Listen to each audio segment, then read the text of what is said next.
It was just me that night. My sister, Danielle, had gone to her boyfriend's place across town, as she often did, leaving me alone in our two-story duplex. It was one of those old houses divided into separate living spaces, with me taking the top floor and her the bottom. The layout was open kitchen, dining room, and living area all blending together, which had a strange way of making the house feel both spacious and eerily exposed at night. I had settled into the couch with a horror movie playing, the glow from the screen the only source of light. The room behind me was a vast, unlit void, and though I tried to ignore it, I kept glancing over my shoulder. Just nerves, I told myself. I was 30 years old. I shouldn't have been afraid of being alone in my own home. Eventually, I shook off the unease, brushed my teeth, turned off all the lights, and went to bed. But sleep didn't last long. Something woke me around 1 a.m. At first, I didn't know why. I lay there, blinking against the darkness, when I heard it, Danielle's voice. She was downstairs, calling my name. It was too clear, too distinct to be mistaken. But something was off. The way she said my name, it was stretched, unnatural, almost rehearsed. I sat up, shaking off the haze of sleep. Danielle wasn't supposed to be home. Still, my brain tried to rationalize it. Maybe she had come back early. Maybe she'd forgotten something. I got out of bed and stepped into the hallway, flipping on the light. The house was silent again. Then, from below, her voice rang out once more. "Alex." I stiffened. There was no knock at the door, no sound of someone coming inside, just that voice, coming from deep within the house. I crept toward the staircase. "Danielle?" I called back. No response. A tight feeling settled in my chest, but I pushed forward. Step by step, I descended, the wooden stairs creaking beneath me. I reached the first floor and turned toward the kitchen, where the voice had come from. The space was dark, but a sliver of moonlight from the window illuminated the edges of furniture. I reached for the switch and flicked it on. The dim yellow glow filled the room, empty. My pulse quickened. I took a step forward, my bare feet brushing against the cool tiles. "Danielle?" I called again. The silence stretched, thick and suffocating. Then, from her bedroom, something moved. A soft thud. I turned my head sharply.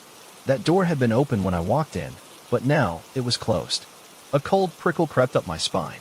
I forced myself to move, my heart pounding with every step. I reached out, hesitated, then pushed the door open. Nothing. The room was exactly as she had left it. Bed unmade, clothes scattered, blinds half drawn. I scanned the floor. Nothing had fallen. Nothing was out of place. I swallowed hard, my fingers tightening around the doorframe. My gut screamed at me to leave, to get upstairs and lock myself in my room. Instead, I did the stupid thing. I stepped inside. A chill settled over me. I glanced at the closet door. It was slightly ajar. I knew it had been fully closed before. A creak sounded from inside. Every hair on my body stood on end. I backed away slowly, forcing my breaths to stay even. Then, in one motion, I turned and bolted up the stairs, slamming my bedroom door shut behind me. My hand shook as I grabbed my phone and called Danielle. She answered groggily. "What's wrong?" I could barely get the words out. "Are you home?" A pause. Then, "No." "Why?" My stomach twisted. "You weren't calling my name just now?" "What?" Her voice sharpened. "No. I told you. I'm at Ethan's." I sat on the edge of my bed, my hands gripping the blanket so tightly my knuckles turned white. "I heard you. Downstairs." Someone was saying my name. A beat of silence. Then she said, "Get out of the house." Her urgency snapped me into action. I didn't bother grabbing anything. I just bolted. I didn't stop until I was outside, barefoot on the pavement, my breath coming in ragged gasps. I stood there, staring at the house, half expecting to see someone watching me from the window. But the windows were dark, and the house was silent. The next morning, with daylight pouring through the windows, I forced myself back inside. Everything was exactly as I had left it. Danielle's room, the closet, the kitchen, nothing had moved. There was only one thing out of place. My bedroom door. I had locked it before running out, but now it was wide open. And on my pillow, a single strand of hair that wasn't mine. Story 2. It started with a sound. A scrape, just outside my window. I was 15 at the time, old enough to be left home alone, but still young enough to feel that prickle of unease when the house fell silent at night. My mom was working the overnight shift at the hospital. My dad had been out of the picture for years, and my older brother had already left for college. That left just me, and the man in the backyard. I didn't know it yet, not then. At first, I thought the sound was just my imagination. I was in my bedroom upstairs, the glow of my TV painting shifting colors on the walls. I had just said goodnight to Lisa, the girl I'd been hanging out with earlier. She had left about 15 minutes ago, riding her bike home before it got too late. Then came the sound again. A dull, dragging noise. Metal against wood. I sat up. My bedroom overlooked the backyard, and through the window, I could see the small wooden deck, the patio furniture sitting just as it always did. But something was off. The chair. One of the deck chairs had moved. It had been pulled a few feet back from the table. My first thought was that Lisa had come back, maybe forgotten something, but that didn't make sense. She would have knocked at the door. I swallowed. The backyard was quiet. The kind of unnatural stillness that made my skin crawl. Then, movement. A shadow shifted behind the chair. My breath caught. Someone was sitting there. A man. I couldn't see his face, just the vague outline of his figure in the dark. His head was tilted up toward me, staring. My stomach twisted into a knot. My first instinct was to duck away from the window, but I forced myself to stay still. If I moved too suddenly, he'd know I saw him. I grabbed my phone with shaking hands, opened the group chat with my friends. Is one of you messing with me? No one answered right away. The screen blurred as I glanced back out the window. He was still there, watching. I didn't know what to do. My heart was hammering so hard I could hear it in my ears. My mind raced. Should I call the police? My mom? Then, my phone buzzed. Not us. Why? I stared at the message, pulse pounding. I looked back outside. He was still watching. But now, he was laughing. Not loudly. Just a small, wheezing motion of his shoulders, like he was convulsing with silent amusement. A sick, crawling horror crept up my spine. I stepped away from the window, my fingers clutching my phone so tightly they ached. I had to lock the doors. I had to. A creak. The sound of the back gate opening. I froze. A second later, the sound of footsteps. Slow, deliberate. I didn't think. I bolted. I ran down the stairs, my socked feet slipping on the wooden steps. I skidded into the hallway, fumbling for the front door lock. My breath came in short. Panic burst as I turned the deadbolt, yanking it open. Then I stopped. A realization struck me like a slap to the face. If I ran outside, if I ran now, I'd be in the open. The streetlights barely worked on my block. The nearest neighbor was 3 houses down. I'd be exposed. And worse, what if he wasn't alone? What if someone was waiting outside? I slammed the door shut and locked it again. My chest heaved. Think. I grabbed a kitchen knife. My hands were trembling so badly I could barely hold it. I tried to steady my breathing, listening. Silence. Then, a tap at the window. I turned slowly, dread pooling in my stomach. The window above the kitchen sink. A face. Pressed against the glass. A wide grin, teeth too wide in the darkness. Eyes open too wide. Watching me. I staggered back, nearly dropping the knife. The blood drained from my face. He stayed there for a moment, unmoving. Then, he tilted his head. I couldn't breathe. He shouldn't have been able to reach that window. It was too high up. The only way he could have gotten up there was if he climbed onto something. The deck chair. My stomach lurched. I turned and ran, back up the stairs, 2 at a time, straight into my room. I slammed the door shut, locked it, pressed my back against it as if that would do anything. My mind screamed at me to call someone. Anyone. My mom. The cops. But before I could, something scratched against my bedroom door. A slow, deliberate scrape. Like fingernails. My breath hitched. My body locked in place. He was inside. I didn't know how. I didn't know when. But he was in the house. The scratching stopped. A moment of silence stretched on, agonizingly slow. Then, click. The doorknob turned.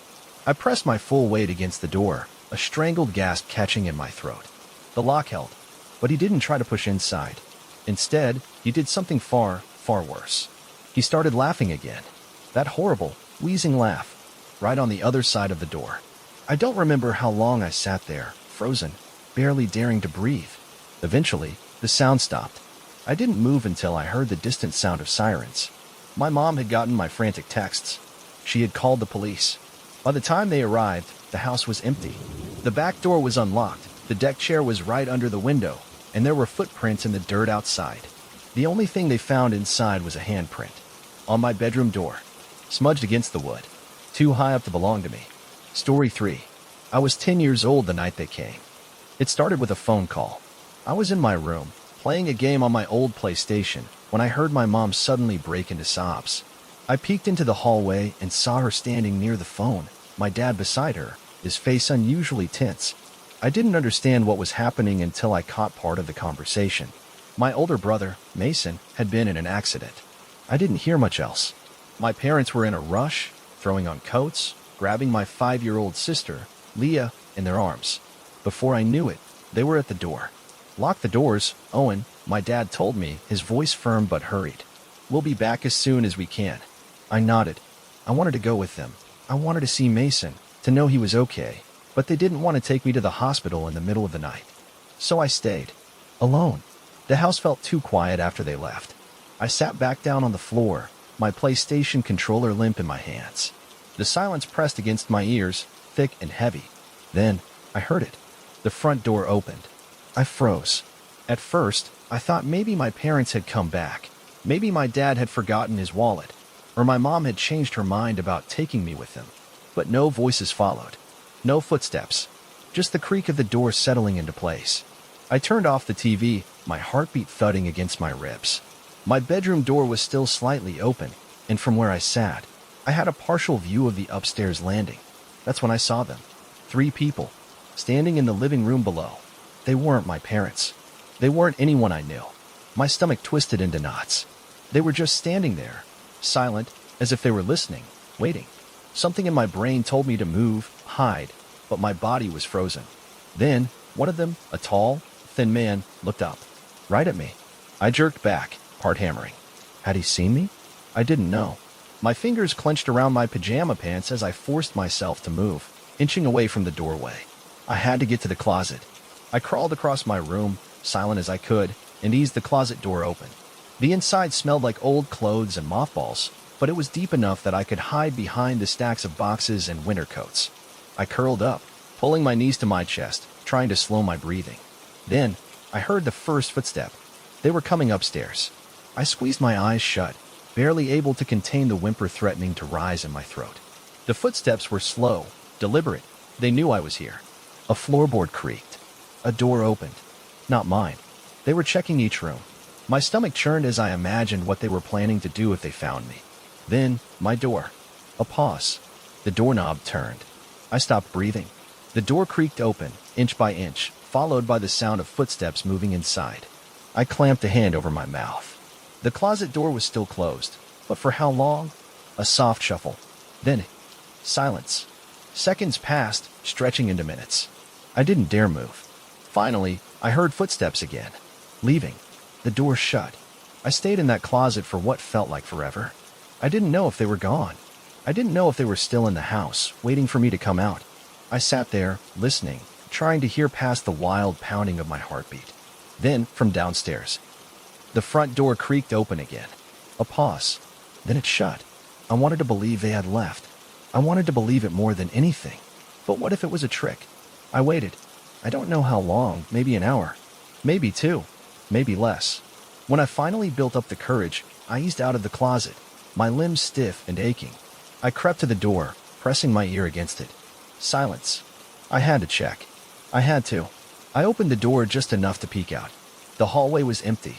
I tiptoed forward, stepping over the creaky parts of the floor. At the top of the stairs, I paused, gripping the railing so hard my knuckles turned white. I couldn't see the front door from here. I took a deep breath and descended, each step feeling like it might be my last. When I reached the bottom, my stomach dropped.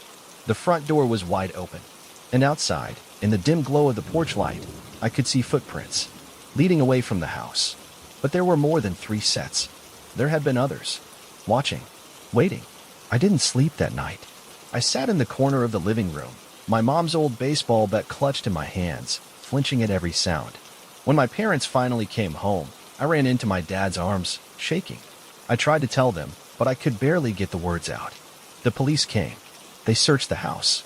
Nothing was taken. Nothing was out of place, except for the open door and the handprint on the railing, too high up to be mine.